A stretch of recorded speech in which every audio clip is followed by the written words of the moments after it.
ये मैं आपको दिखा रहा हूँ और ये किस तरह बैठे हैं ये आपको आइडिया हो जाएगा। मतलब कि यार यहाँ पे कोई कम शम्प नहीं है, कोई कुछ ईंटों के यार मिट्टी के घर हैं भाई। तो ऐसे यहाँ पे लोग फंसे हैं। तो तबाही का अंदाज़ा आप लगाएं कि ये देखें, ये पूरा घर एक, और ये इनका सामान दिखाता हूँ मैं आपको जो है ना, ये चेक करें आप।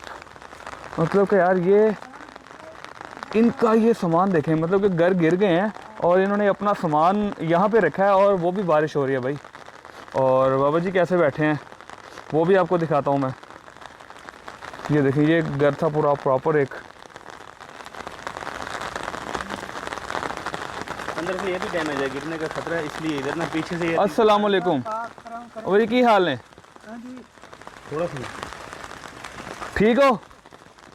है भी कमरा डिगण वाला है, दरमियान से वो बढ़ गई ਓਏ ਇਹ ਬਾਬਾ ਜੀ ਇਹ ਜਿਹੜਾ ਨਾ ਤੁਹਾਡਾ ਅਦਾਲਾ ਤਾਂ ਨਹੀਂ ਹੋ ਸਕਦਾ, ਪਰ ਇਹ ਥੋੜੀ ਜਿਹੀ ਕੋਸ਼ਿਸ਼ ਹੈਗੀ ਕਿ ਤੁਹਾਨੂੰ ਵਾਲਾ ਪਾਕ ਜਿਹੜਾ ਨਾ ਆਪਣਾ ਕਹਿੰਦੇ ਨਹੀਂ ਇਹ ਫੜਨਾ ਨਹੀਂ ਹੈ ਤੁਹਾਡਾ ਬਸ।